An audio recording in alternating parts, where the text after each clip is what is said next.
Mas pela profecia, eu sei que uma grande parte vai pular para as fileiras do adversário.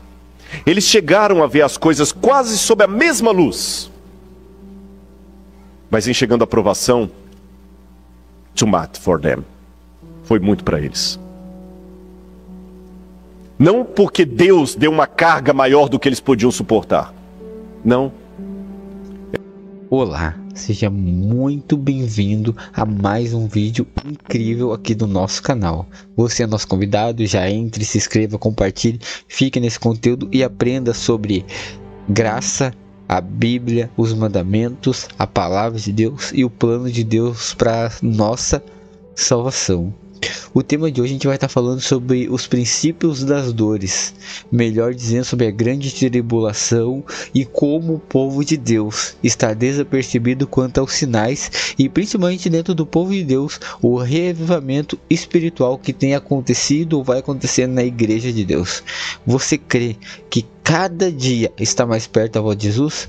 Mas você parou para pensar que o inimigo não quer que você saiba ou preste atenção em sinais claros, evidentes à sua volta para a gente não entender o tempo da urgência? Preste atenção agora nesse vídeo que tanto o pastor Rodrigo Silva como o pastor Arilton de Oliveira vão nos fazer esclarecimentos sobre a igreja no tempo do fim e sobre como nós podemos entender a respeito da grande tribulação e das últimas horas ou momentos deste mundo até a volta de Jesus. E cada advertência que eu digo para você é de deixar de cabelo em pé, então preste atenção agora.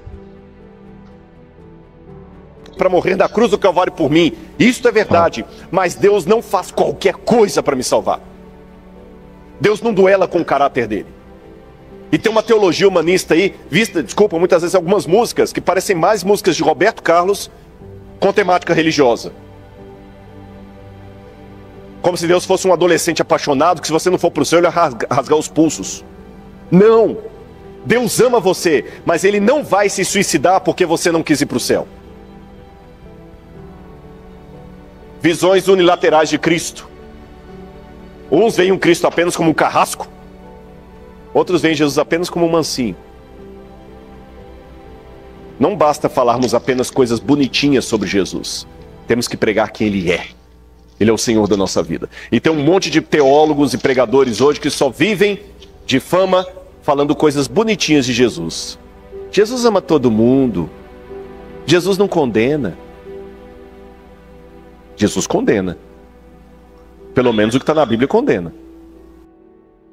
O que eu acho interessante é que o pastor ele traz para o nosso debate o conceito hoje em dia distorcido de espiritualidade e de busca incessante na palavra de Deus. Hoje em dia existe muita promessa, muitas curas, muitos milagres, muita prosperidade, muito tudo que é para maciar o ego do pecador que não quer ser confrontado com o pecado, mas pouca palavra, pouco ensino, pouca estudo profundo para meditar nela de dia e noite. A Bíblia é bem enfática. O Senhor Jesus disse: se me amais, guardareis os meus mandamentos. Se a gente ama Jesus, temos que ter a fé. A gente ama Jesus, temos que ser fiéis. Se a gente ama Deus, a gente tem que conhecer a palavra de Deus e viver de acordo com a palavra. E infelizmente existem muitas denominações, grupos e líderes que têm negligenciado a verdade escrita na palavra de Deus e trocado por terapia, autoajuda,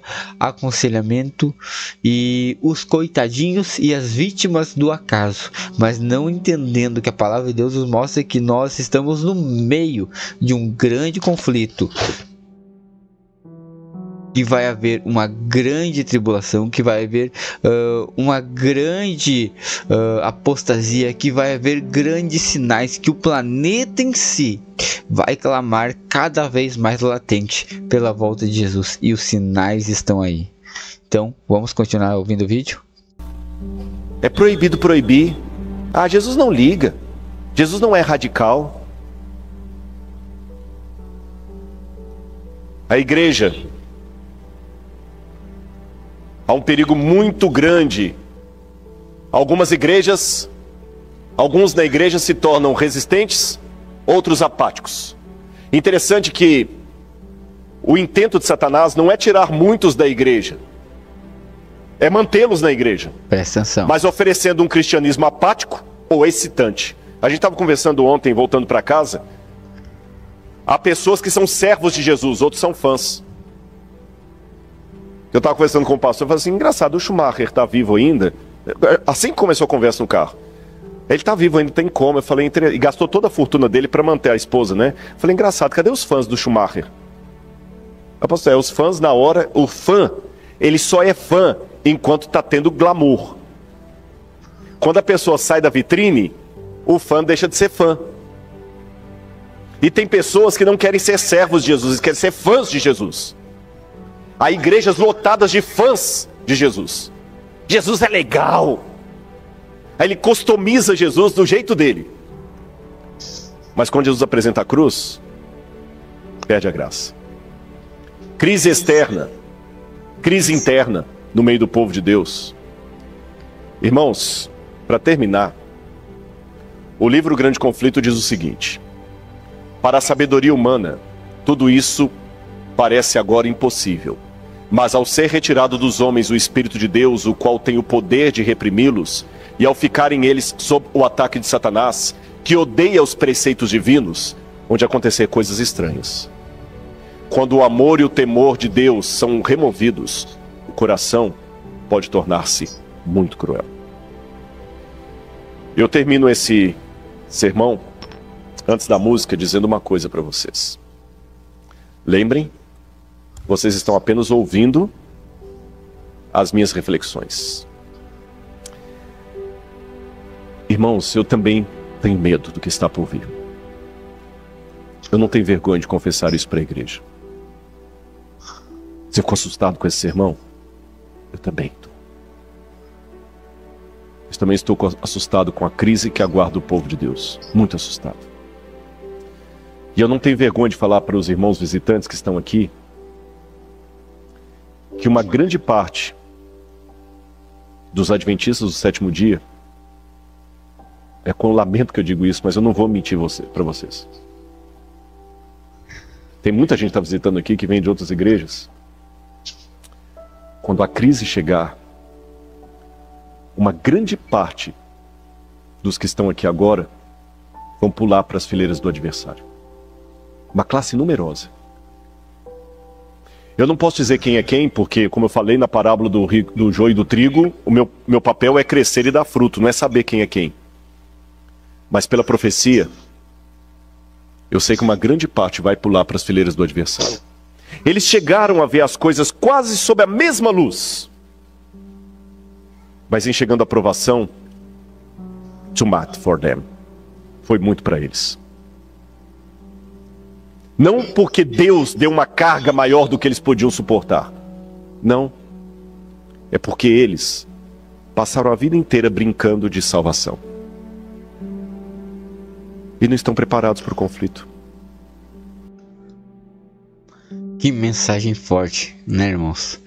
Olha que incrível. Eu gostei muito da exemplificação que hoje em dia muitas pessoas não querem seguir a Jesus.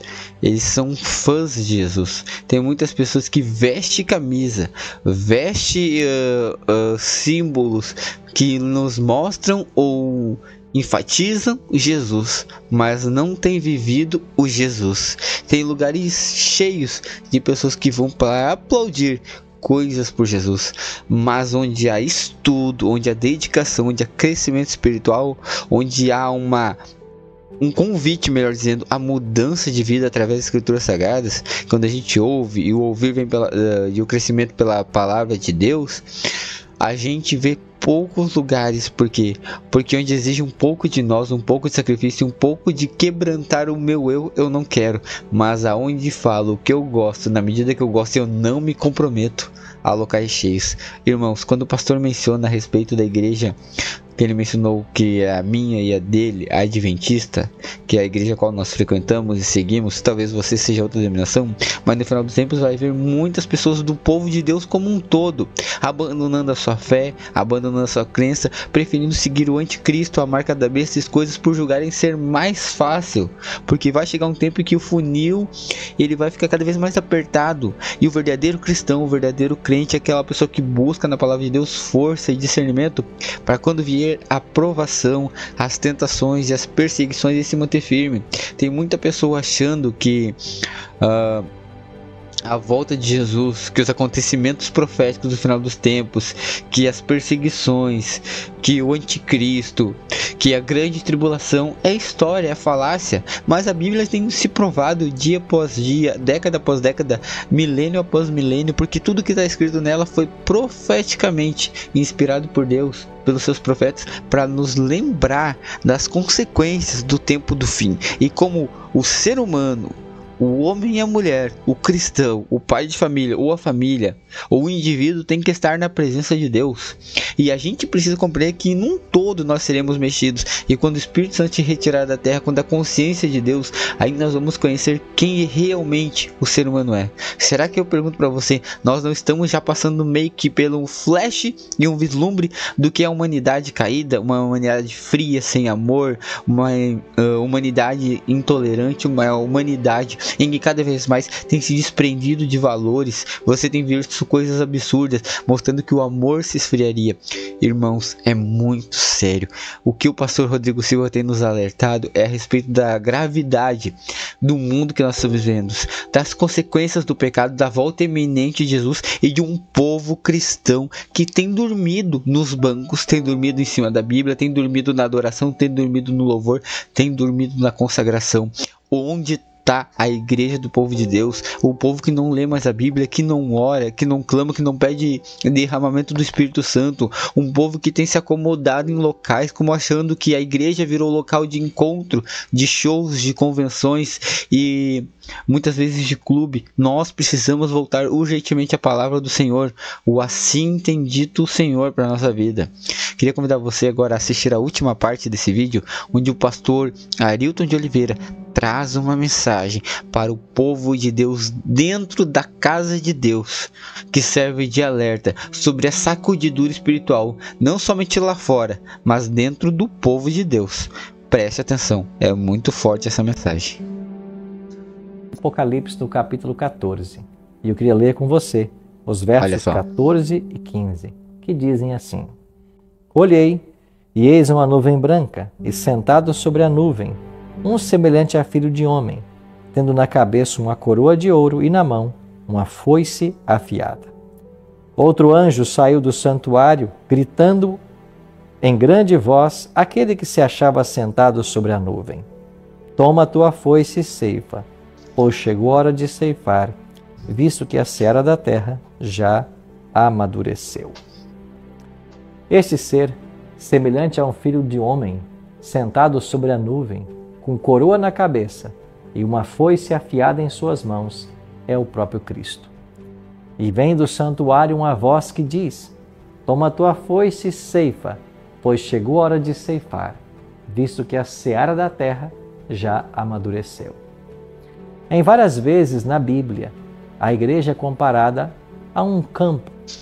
Jesus falou, por exemplo, sobre o trigo e o joio, que são parecidos e deveriam crescer juntos até a hora da ceifa, quando finalmente o trigo seria recolhido no celeiro e o joio seria colocado em feixes para ser queimado. Cristo tem em suas mãos uma foice, e a sua volta para ceifar a terra significa a sua vinda a esse mundo para recolher os salvos e levar para os céus, tipificado pelo celeiro nesta parábola. Isso quer dizer que uma ordem está sendo dada, que a terra já está madura para a colheita. O que significa a maturação da seara? Significa que tanto o bem quanto o mal já estão maduros. Não é verdade que o mal já atingiu os limites da paciência divina? Quantas histórias vemos em nossos telejornais a respeito de tragédias e misérias que diariamente nos ocorrem? O mal já está maduro para o fim. Por que então Cristo ainda não voltou? Não voltou porque o bem não maturou. E o bem maturar significa o caráter de Cristo sendo reproduzido na vida dos seus seguidores. Lembre-se de João 13,35, quando Jesus declarou: nisso conhecerão todos que sois meus discípulos, se tiverdes amor uns para com os outros. Amém? É o amor genuíno implantado em nossa alma que falta para maturar o nosso caráter.